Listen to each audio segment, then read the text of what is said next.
Assalamualaikum warahmatullahi wabarakatuh. Sahabat Stefi Natura, hari ini mari kita bersama-sama menyelami perenungan yang mendalam yang akan mengajak kita merefleksikan diri, memprovokasi pikiran, dan menemukan solusi ruhani di tengah hiruk-pikuk dunia material. Satu tetes darah, samudra ruh, dekonstruksi sains dan pengenalan diri hakiki. Bayangkan, di tengah gemerlap laboratorium modern yang dipenuhi instrumen presisi tinggi, narasi materialisme saintifik mencapai klimaksnya. Satu tetes darah dapat mengungkap rahasia seluruh organ tubuh. Ini bukan sekedar klaim teknis, ini adalah dogma era kita, di mana spektroskopi, analisis genomik, dan algoritma AI mengurai hemoglobin, enzim, serta biomarker untuk menyusun peta komprehensif kondisi fisik manusia.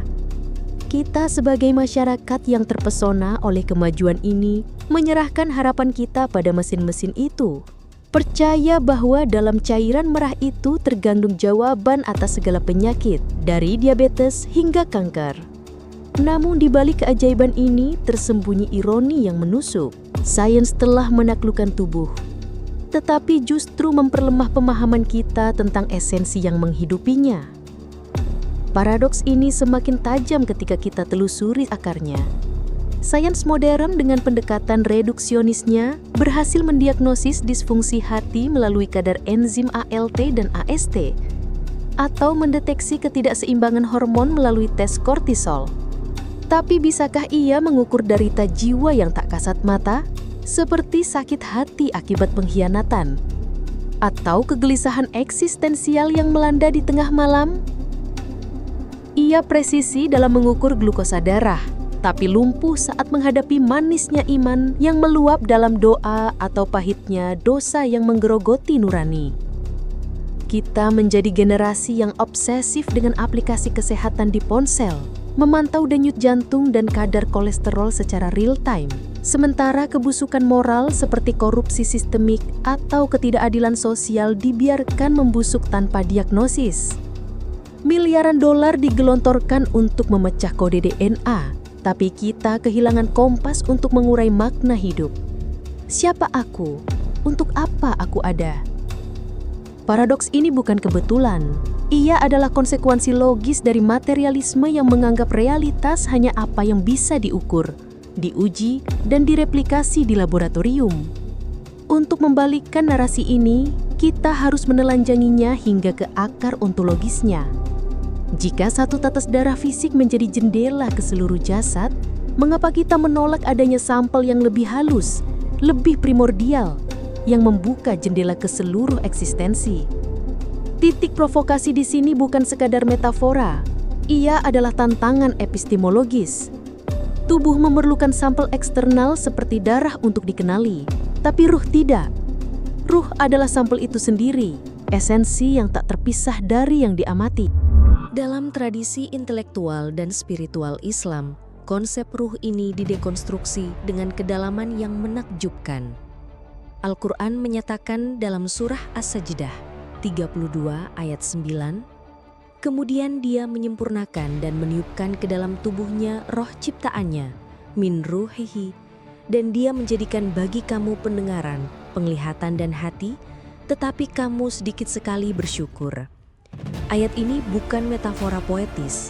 Ia mengungkap bahwa ruh bukan ciptaan biasa, melainkan percikan dari ruh ilahi, bukan secara ontologis identik dengan zat Allah, tapi sebagai nafas suci yang menghidupkan tanah liat Adam menjadi makhluk sadar.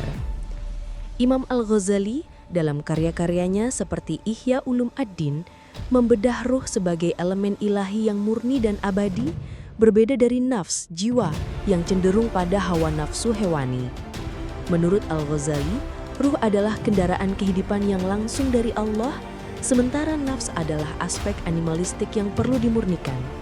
Sementara itu, Muhyiddin Ibn Arabi, sang sufi agung, melihat ruh sebagai dimensi spiritual yang lebih tinggi daripada nafs, sebuah ruh yang dihembuskan yang menghubungkan manusia dengan alam ketuhanan, di mana ruh menjadi medium untuk menguji dan menyucikan diri melalui kitab Allah dan sunnah Nabi.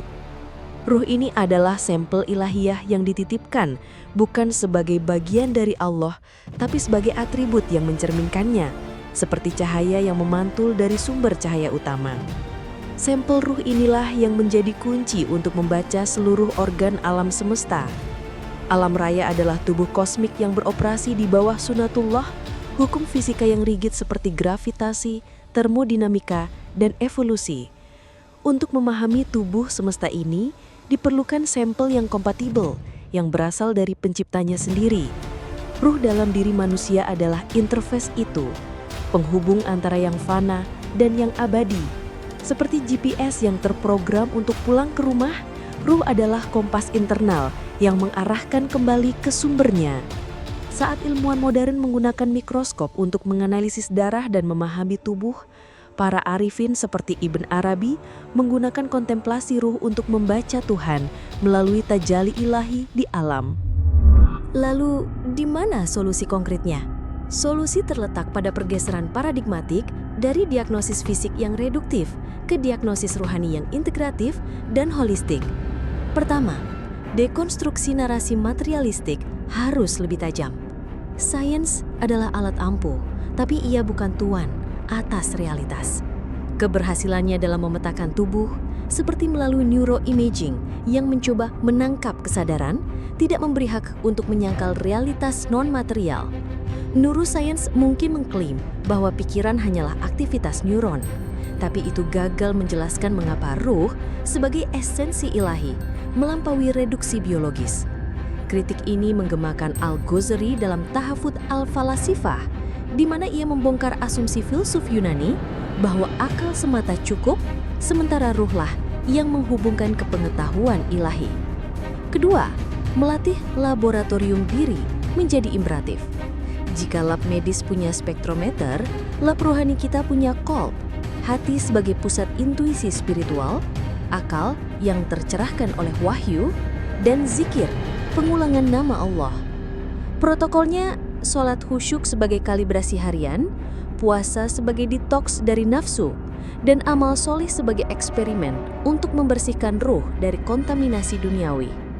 Ibnu Arabi menekankan bahwa ruh diuji melalui Al-Quran dan Sunnah, di mana proses ini bukan abstrak, tapi praktis, seperti meditasi tasawuf yang membersihkan lapisan nafs untuk mengungkap ruh murni.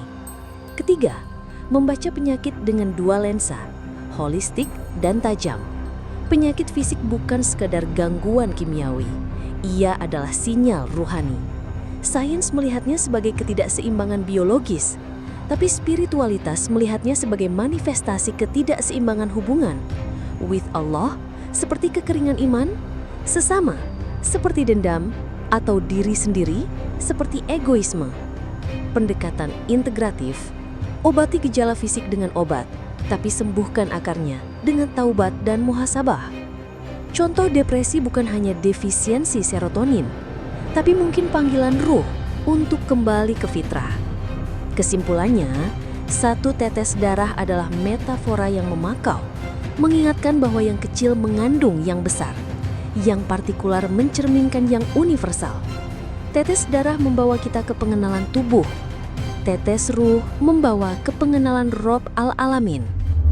Tantangan kita bukan menjadikan sains sebagai musuh, tapi sebagai pijakan pertama menuju tangga yang lebih tinggi. Dari memahami tubuh, naiklah ke kesadaran rohani, bahwa dalam diri ada satu tetes ilahiyah yang jika dimurnikan membuka pintu ke segala pengetahuan, bahkan ke Dia yang Maha Mengetahui. Pertanyaan hakiki bukan apa hasil lab darahmu, tapi sudahkah ruhmu hari ini menjadi cermin jernih bagi Al-Haq, Sang Maha Benar? Ya Allah, limpahkanlah rahmat-Mu kepada kami.